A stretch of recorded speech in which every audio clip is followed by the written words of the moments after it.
ये है CBN की प्रस्तुति और आप देख रहे हैं एक नई जिंदगी।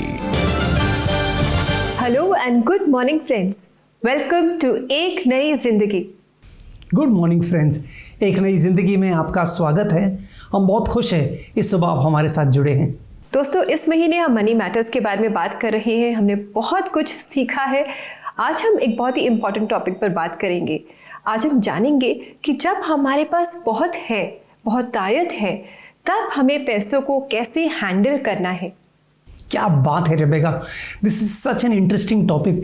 रेबेका, मैं कहीं पे पढ़ रहा था कि 70% लॉटरी विनर्स 5 साल में कंगाल हो जाते हैं, और वो इसलिए क्योंकि वो पैसे को सही तरह से इस्तेमाल नहीं कर पाते।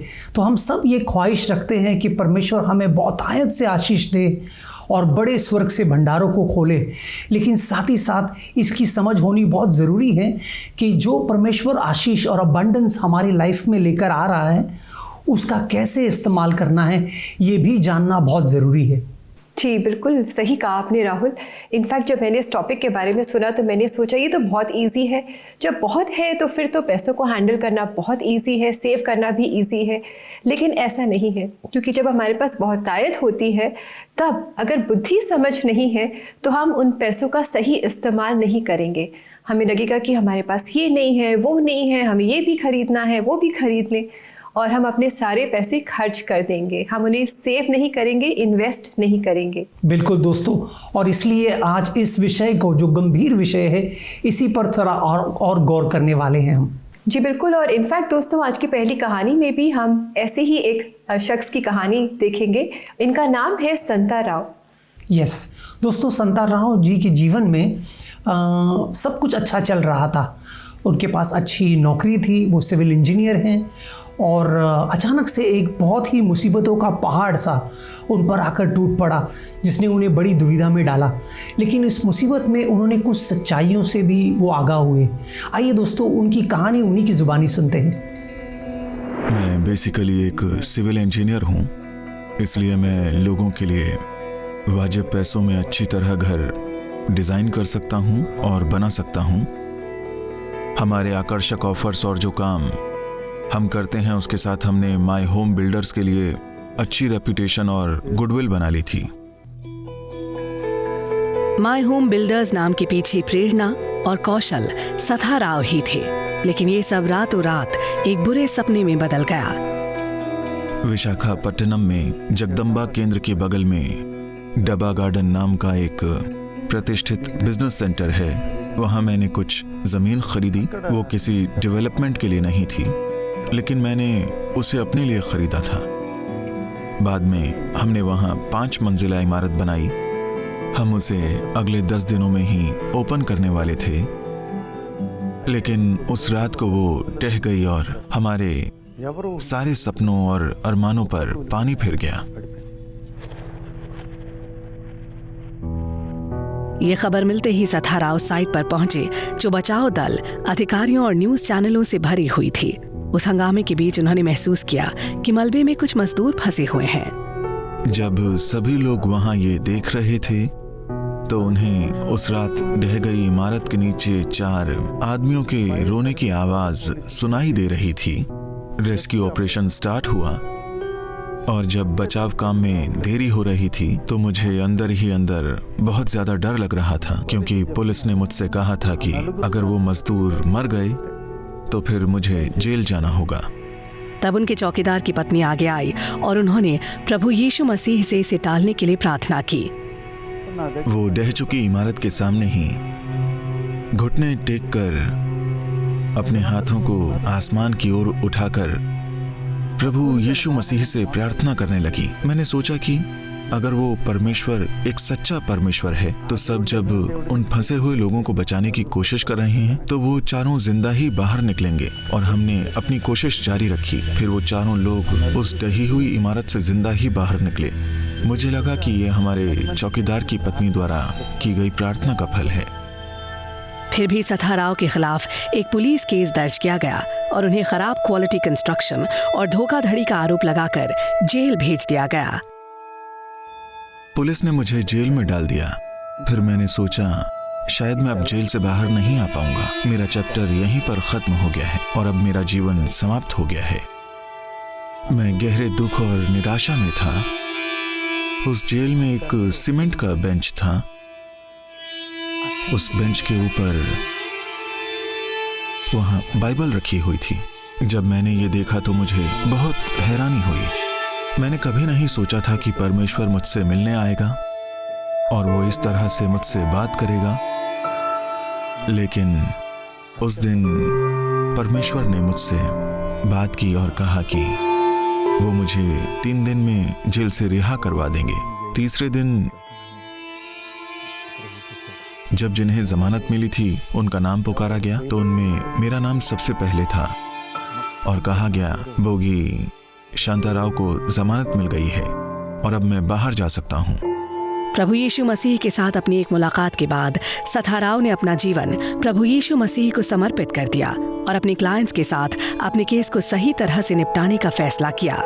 जिन लोगों ने उस इमारत में फ्लैट खरीदा था वो मेरे पास आए। वो हमारी जमीन थी और बहुत महंगी थी। जमीन की कीमत कुछ करोड़ रुपए होगी, लेकिन इन लोगों ने जो पैसा दिया था वो बहुत ही कम था। उन्होंने मुझसे कहा, सर हम आपके खिलाफ अपने सभी केसेस यहाँ तक कि कंज्यूमर केस को भी वापस ले लेंगे अगर आप वो जमीन हमारे नाम पर लिख दो तो फिर मैंने अच्छे दिल के साथ इसके लिए हामी भर दी और जज के सामने अपनी कीमती जमीन उनके नाम पर लिख दी। उस समय तक मैंने पैसे के लिए अपना लालच खो दिया था। आज सथाराव अपने सभी केसेस से छूट चुके हैं और पावर ऑफ गॉड मिनिस्ट्रीज, जिसकी स्थापना उन्होंने ही की थी, के माध्यम से प्रभु यीशु मसीह की सेवा करके खुश हैं। जब मैं अपने लिए और पैसे के लिए जीता था तो सभी लोग जानते हैं कि मेरी जिंदगी कैसे खराब हुई। पर जब से मैंने परमेश्वर के लिए जीना शुरू किया तब से मैं शांति से जी रहा हूँ। अगर मैं आज मर भी जाऊं तो मेरे पास स्वर्ग में और परमेश्वर की उपस्थिति में एक बेहतर स्थान होगा। मैं इसी उम्मीद के साथ इस मिनिस्ट्री को चला रहा हूं। मैं परमेश्वर का धन्यवाद करता हूं। Rahul, what a lovely story, what a U turn money matters take here. और हम देखते हैं कि कितनी बड़ी प्रॉब्लम संता जी पर आ गई, लेकिन एक बात बहुत अच्छी है कि अपनी इस मुश्किल की घड़ी में उन्होंने परमेश्वर को पुकारा, परमेश्वर से मदद मांगी और आज हम देखते हैं कि वो संतुष्ट हैं, खुश हैं अपने जीवन में। वाकई it is such an amazing story. और दोस्तों, कभी कभी जब हम मुश्किल हालातों से भी जाते हैं तब भी परमेश्वर उन स्थितियों में भी हमसे बातें करता है। और संता जी की कहानी से हमने जाना उन्हें किस गहराई से ये एहसास हुआ कि धन की संपत्ति और अबंडेंस में जॉय नहीं है, आनंद नहीं है, खुशी नहीं है। परमेश्वर में असली आनंद है। दोस्तों, अक्सर हमारे जीवन में अलग अलग मौसम आते हैं। अगर हम एक किसान का उदाहरण देखें तो किसान के जीवन में भी अलग अलग मौसम आते हैं।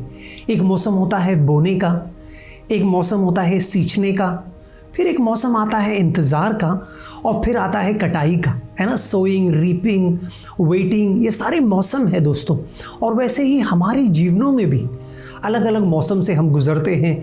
कभी कभी हम घटी के मौसम से गुजरते हैं, कभी कभी हम बहुतायत के मौसम में आते हैं, जिसका जिक्र हम आज कर रहे हैं। पौलुस कहता है, मैंने सीखा है घटी में और बहुतायत में परमेश्वर पर अपनी नज़रें लगाए रखना, परमेश्वर पर अपना ध्यान लगाए रखना। और जब बहुतायत का मौसम आता है तो ऐसे में हम क्या करें। एक बहुत ही खूबसूरत और मेरा मनपसंद जो कहानी है वो है उत्पत्ति के 41वें अध्याय में। और बहुत ही खूबसूरत कहानी है। कहानी कुछ ऐसी है कि एक राजा है फिरौन, जो मिस्र का राजा है, जो बहुत ही सामर्थी है और पूरी दुनिया में सब कुछ अच्छा चल रहा है। लेकिन एक रात उसे एक भयानक सपना आता है और उस सपने का मतलब वो नहीं जानता। तब एंट्री होती है यूसुफ की, जो एक युवा है, और परमेश्वर यूसुफ को एक दर्शन देता है और उस दर्शन में वो बताता है कि उस सपने का अनुवाद है कि 7 साल की भरपूरी आने वाली है और उसके बाद 7 साल की कंगाली आने वाली है। अब यूसुफ जो सपना है वो बता देता है राजा को। अब राजा सपने से ज़्यादा अब परेशान है। अब वो सोचता है ये दुविधा जो आने वाली है इसका क्या किया जाए। दोस्तों, मैं परमेश्वर के वचन से पढ़ना चाहता हूँ यूसुफ ने उससे क्या कहा। उत्पत्ति 41 की ओर मुड़े, जेनेसिस 41, 34, 35, 36, 34, 35, 36वां वचन में पढ़ता हूँ। शास्त्र कहता है, फिरौन यह करे कि देश पर अधिकारियों को नियुक्त करे, और जब तक सुकाल के 7 वर्ष रहे तब तक वह मिस्र देश की उपज का पंचमांश लिया करे, और वे इन अच्छे वर्षों से सब प्रकार की भोजन वस्तु इकट्ठा करे, और नगर नगर में भंडार घर भोजन के लिए फिरौन के वश में करके उसकी सुरक्षा करे। वो भोजन वस्तु अकाल के उन 7 वर्षों के लिए जो मिस्र देश में आएंगे, देश के भोजन के लिए रखी रहे, जिससे देश का उस अकाल से सत्यानाश न हो जाए। वाह! तो यूसुफ की राय ये है कि जब बहुतायत का समय चल रहा है राजा, तो आपको 20%, 20% सेव करना है। क्यों? ताकि जब ये 7 साल बीत जाएंगे तब हमारे पास इतना धान रहेगा, इतना खाना रहेगा कि आने वाले 7 वर्षों में जब अकाल होगा तब उसकी देखभाल की जाएगी, ताकि कोई भूखा ना मरे, ताकि देश का सत्यानाश ना हो। Is that wonderful? दोस्तों, कितना कमाल है हमारा परमेश्वर, और कितना खूबसूरत है उसका वचन, जो हमें हर हाल में एक अच्छा सुझाव देता है, एक अच्छा राय देता है। आज शायद 20% बहुत ज़्यादा हो आपके लिए, लेकिन हम आपसे कुछ कहना चाहते हैं। हम चाहते हैं कि आप आज शुरुआत करें, शायद 5% से शुरुआत कीजिए।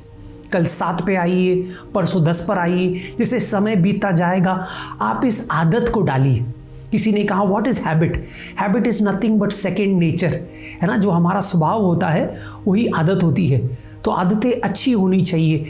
इस बहुतायत के समय में अगर परमेश्वर आपको ऐसे मौसम से लेकर जा रहा है, तो उसमें सिर्फ आप खर्च मत कीजिए, सिर्फ अपनी ज़रूरतों को पूरा करने के बारे में मत सोचिए। वो सब अच्छी बातें हैं, लेकिन साथ ही साथ आप बचत कर सकते हैं और शुरुआत कर सकते हैं एक ऐसी आदत की कि आप निवेश करें और बचत करें, ताकि कल जब खुदा न खास्ता कोई ऐसा समय आपके जीवन में आए जो अकाल का समय हो, जैसे रिबेका ने कहा विंटर का समय हो, कमी का समय हो, घटी का समय हो, तब परमेश्वर में आप मजबूत खड़े रहें, क्योंकि आपने बुद्धिमानी से बहुतायत के समय सही निश्चय लिए थे। जी बिल्कुल दोस्तों, और ऐसा स्वभाव पाने के लिए अगर आप प्रार्थना में मदद चाहते हैं तो क्यों ना हम और आप मिलकर प्रार्थना करें। हमारे CBN प्रेयर लाइन में हमारा नंबर है 9910401010। हमारी लाइन सुबह 6 बजे से लेकर रात 11 बजे तक खुली रहती है। विश्वास के साथ आप कॉल करें अपनी रिक्वेस्ट के साथ, हम आपके लिए ज़रूर प्रार्थना करेंगे। यस, और दोस्तों साथ ही साथ ये नंबर जो है ये हमारा व्हाट्सएप नंबर भी है, तो आप हमें मैसेज भी भेज सकते हैं या व्हाट्सएप कॉल भी कर सकते हैं। अब समय है ब्रेक का। जब ब्रेक से लौट कर आएंगे तो कोई शक में आपके भेजे गए सवालों का जवाब देंगे और आपके लिए प्रार्थना भी करने वाले हैं। सो डू स्टे विद अस।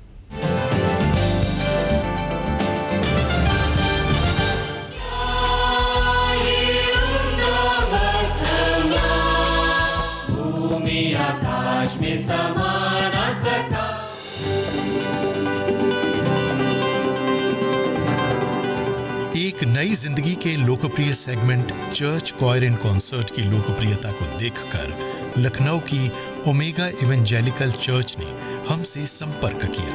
उनके उत्साह और CBN के प्रयास का नतीजा ये हुआ कि इस महीने चर्च और कॉयर कॉन्सर्ट में हम आपके लिए ला रहे हैं लखनऊ की ओमेगा इवेंजेलिकल चर्च। जैसे ही भाई साहब ने हम लोग को बताया कि ऐसा हम लोग अब रिप्रेजेंट करने जा रहे हैं, हमको यकीन एक पल को नहीं भी हुआ कि शायद ऐसा कुछ पॉसिबल भी है, क्यों नहीं, क्योंकि मिलियंस ऑफ यूजर्स CBN के हैं आज के टाइम पे। लेकिन परमेश्वर के नाम की महिमा हो कि उसने हमको एक मौका दिया।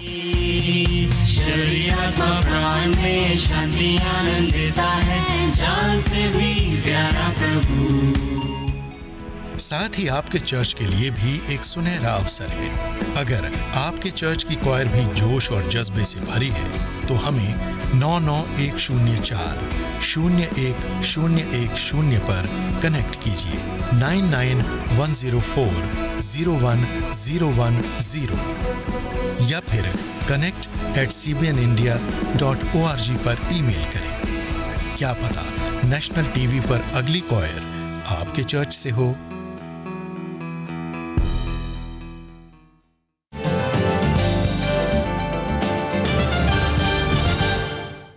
वेलकम बैक दोस्तों। आज एक नई जिंदगी प्रोग्राम में हम बात कर रहे हैं कि जब परमेश्वर हमारे जीवन में बहुतायत लेकर के आता है, उस समय हम अपने पैसों को कैसे हैंडल करें, कैसे मैनेज करें। यस और दोस्तों, इसके लिए हमें विजडम की ज़रूरत है, परमेश्वर के बुद्धि की ज़रूरत है जो परमेश्वर हमें देता है। और अगर आप ऐसे मौसम से गुजर रहे हैं तो बधाई हो, लेकिन साथ ही साथ ज़रूर प्रार्थना कीजिए और वचन से सीखिए, जानिए कि कैसे इस बहुतायत के समय का आप सही इस्तेमाल कर सकते हैं। जी बिल्कुल। और दोस्तों, अब समय है कि हम आपके आत्मिक और जीवन से रिलेटेड सवालों के जवाब दें, यानी समय है कोई शक का।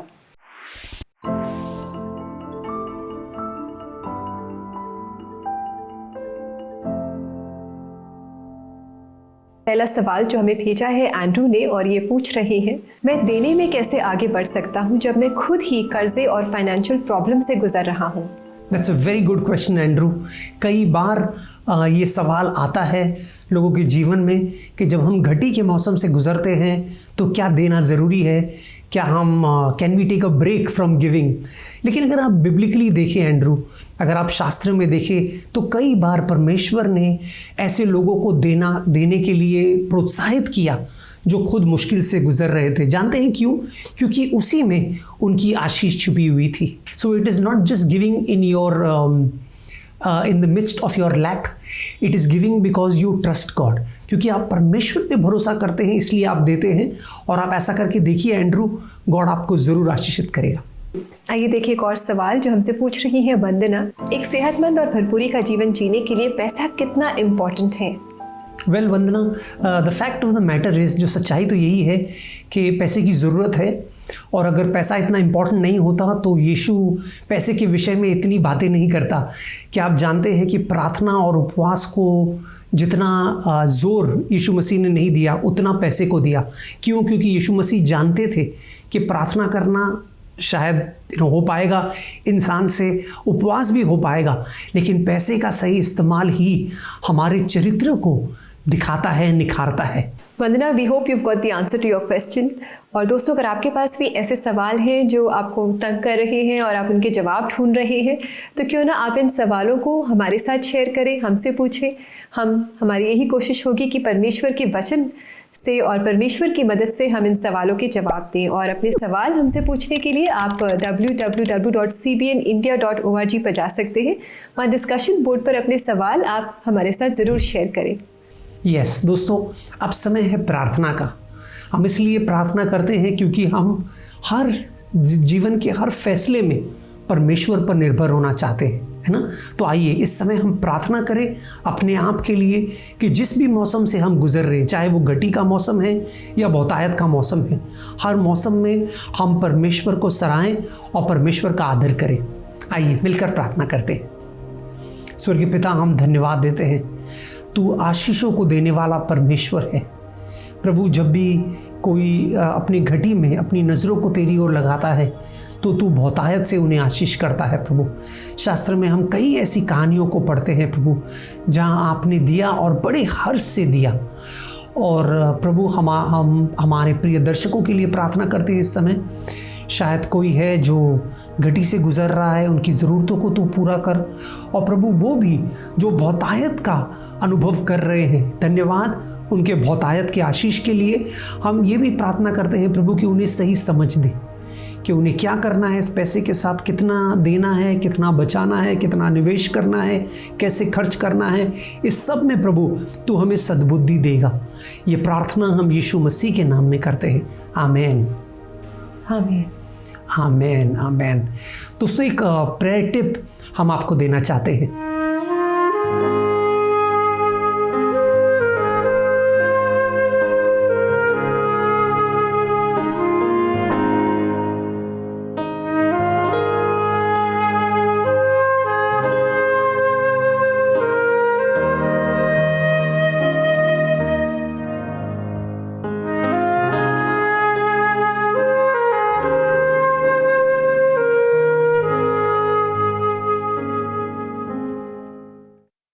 आज का प्रेयर टिप ये है कि जब आप प्रार्थना करें दोस्तों, तो आप प्रार्थना करें दाऊद की तरह, जिसने प्रार्थना किया कि मुझे बहुत ज़्यादा भी मत दे और बहुत कम भी मत दे प्रभु, लेकिन मेरे रोज़ की ज़रूरतों को तू पूरा कर।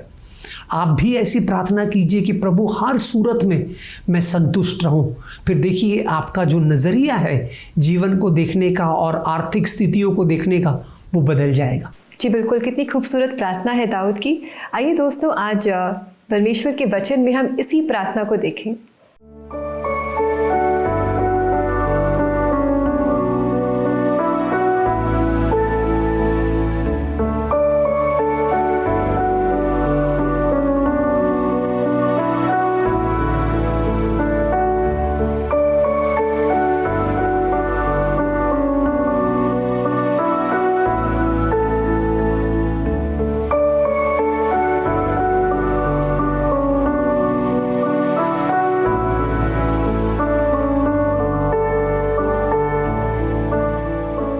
परमेश्वर ही है जो हमें एक संतुष्टि और बहुतायत का जीवन दे सकता है, एक आशीष भरा जीवन दे सकता है।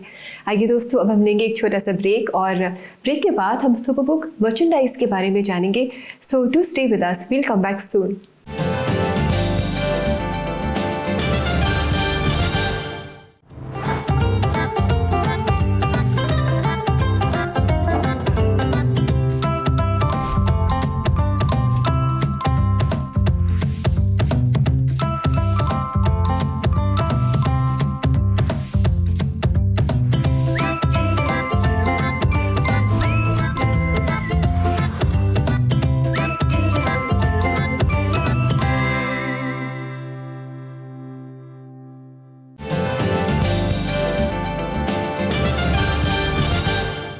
वेलकम बैक दोस्तों। आज एक नई जिंदगी प्रोग्राम में हम बात कर रहे हैं कि अपने जीवन के बहुतायत के समय में हमें अपनी जीवन की कमी के समय के लिए सेव करना है, इन्वेस्ट करना है। यस, बिल्कुल दोस्तों, जब हम छोटे होते हैं तो हमें तोहफे बहुत अच्छे लगते हैं, और तोहफों की एक खास बात रिबेका ये भी है कि वो सिर्फ तोहफे ही नहीं लेकिन हमारे लिए मेमोरीज बन जाते हैं, यादगार हो जाते हैं। जब हम बड़े होते हैं तो याद करते हैं उन तोहफों को और किसने हमें दिया, कब दिया, वगैरह वगैरह। जी, और ऐसे ही तोहफे आप भी अपने बच्चों के लिए खरीद सकते हैं। सुपरबुक टॉयज़, जिन्हें पाने के लिए आप जा सकते हैं हमारी वेबसाइट www.cbnindia.org और यहाँ पर शॉप नाउ में जाकर आप इन सुपरबुक टॉयज़ को अपने बच्चों के लिए खरीद सकते हैं।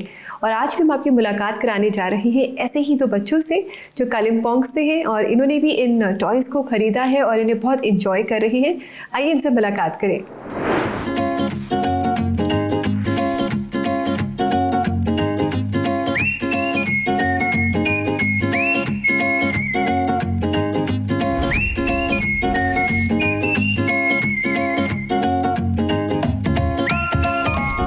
मैंने चुना है मूसा वाला टॉय क्योंकि वो परमेश्वर का आदमी था। मैंने सुपरबुक कैप को चुना है क्योंकि मुझे कैप पहनना बहुत पसंद है।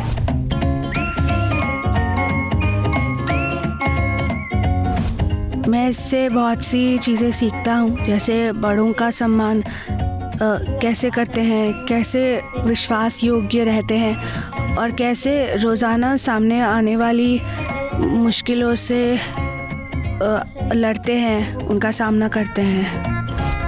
मुझे जब भी मौका मिलता है मैं YouTube पर सुपरबुक देखता हूँ और मुझे ये बहुत पसंद है।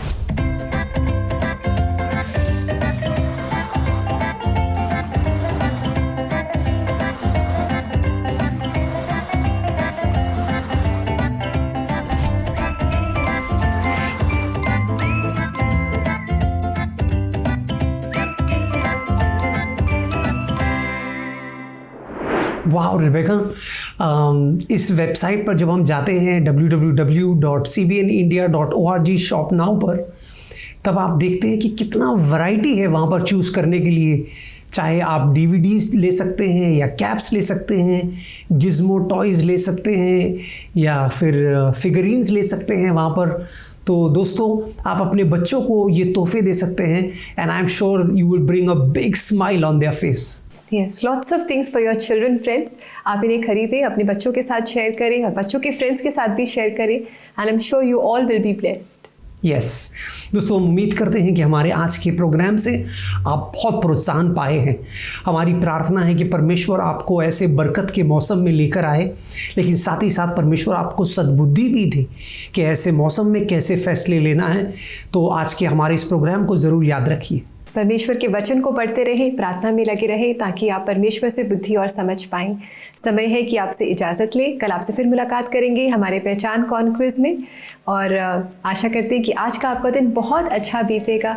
इस गीत के साथ हम आपको अलविदा कहेंगे। इस गीत से आप बहुत आशीष पाएं दोस्तों। नमस्कार। God bless you friends.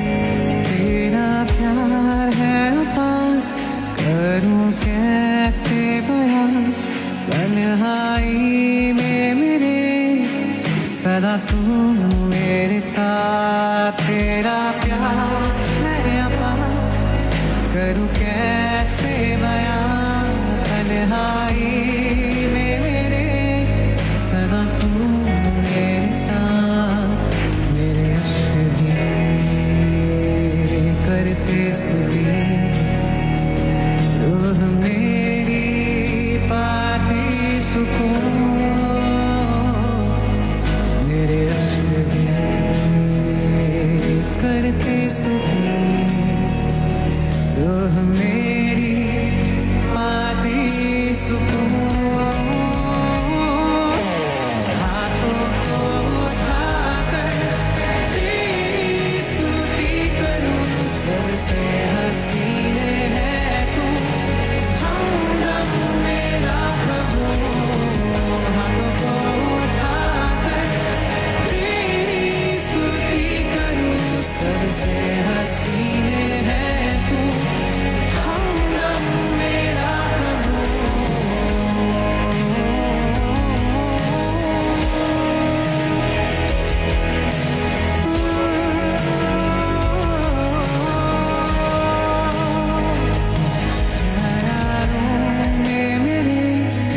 तू है हर लम्हा, दिल के हर कोने में, यीशु तू है बसा ख्यालों में मेरे। तू है हर लम्हा, दिल के हर कोने में, यीशु तू है बसा। इश्क तू